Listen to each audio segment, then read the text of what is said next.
నమస్కారం అండి. మా ఇంటి భక్తి ఛానల్‌కి స్వాగతము. నేను మీ శ్రీజాని. సూర్యాస్తమయం అయిందంటే చాలు మన ఇంటికి మహాలక్ష్మి వచ్చే సమయమని మనం ఎంతో ఆనందపడుతూ ఉంటాము. కానీ కొన్ని పొరపాట్లు మనము చేస్తూ ఉంటామండి. అవి చేయడం వల్ల మనకి ఎంతో ఆర్థికంగా ఆరోగ్యం సమస్యలు, డబ్బు సమస్యలు, ఇలా ఎదుగుదల సమస్యలు చాలా వస్తాయండి. మొదటిది జుట్టు అంటే హెయిర్ కట్ చేయడము, తలస్నానం చేయడము, ఇలాంటివి అంటే సంధ్యా సమయం అయిపోయిన తర్వాత మనం ఇలాంటివి చేయకూడదు.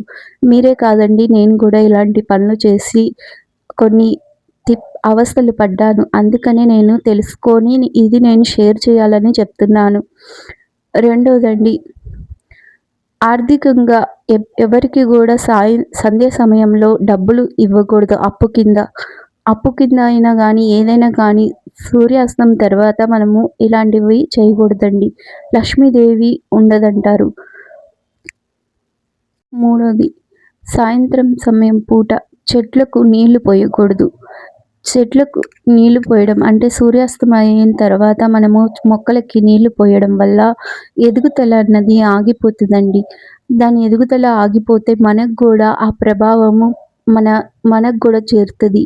అందుకని మనము ఎప్పుడు కూడా సంధ్యా సమయంలో చెట్లని ముట్టుకోకూడదు, తుంచకూడదు అని చెప్తారు. తులసి మొక్క కూడా మనం ముట్టుకోకూడదు అని అంటారు. ఇలా అండి.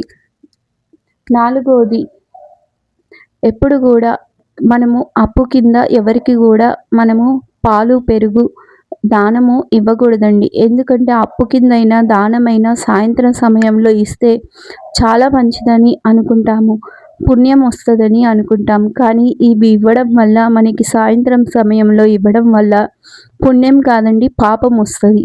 పాపం మూటగట్టుకుంటాము. అందుకని ఎవరికి గూడా పొరపాటున గూడా మనము ఈ పాలు, పెరుగు, ఉప్పు, చక్కెర ఇలాంటివి ఎవరికి గూడా అప్పు ఇవ్వద్దు, దానం ఇవ్వద్దు. ఐదోది, మనం ఎప్పుడు గూడా సంధ్యా సమయం అయిన తర్వాత గోర్లు కట్ చేయకూడదండి. ఇది కూడా మంచి పని కాదండి. ఏదైనా గానీ మనము పగలు పూటే మనము చూసుకోవాలి. సాయంత్రం పూట అయినాక ఇలాంటివి గోర్లు కట్ చేయడం కూడా మంచిది కాదండి. మన ఇంట్లో లక్ష్మీదేవి కూర్చొనున్నప్పుడు ఇవన్నీ చేస్తే దరిద్రము తాండవమాడుతదని అంటారండి. ఆరోది, మనము సంధ్యా సమయం అయిన తర్వాత ఇల్లు శుభ్రం చేసుకోవడము, ఊడవడము ఇలాంటివి గూడా మనము చేయకూడదండి. దీనివల్ల గూడా లక్ష్మీదేవి మన ఇంటి నుంచి వెళ్ళిపోతదని అంటారండి. అందుకనే మనము ఇంట్లో సంధ్యా సమయంలో ఊడవకూడదు, తొడవకూడదని చెప్తారండి. మన భారతదేశంలో ఎన్నో ఆచారాలు మనము పాటిస్తూ ఉంటాము. ధర్మాలు ఎన్నో ఉన్నాయండి. కొన్ని మనకి తెలుస్తాయి, కొన్ని తెలియవు. కానీ దీనివల్ల మనకి ఈ ఈ వీడియో ద్వారా నేను షేర్ చేసుకోవాలని అనుకున్నాను. లక్ష్మీదేవి అనుగ్రహము అందరికీ ఉండాలి. దాంతో పాటు నేను కూడా తెలుసుకుందామని ఇవన్నీ తెలుసుకున్నానండి. వీడియో నచ్చితే లైక్ చేయండి, సబ్స్క్రైబ్ చేసుకోండి. నమ్మితే అందరికీ మంచిగానే ఉంటది. నమ్మకపోవడము, నమ్మడము మీ ఇష్టమండి.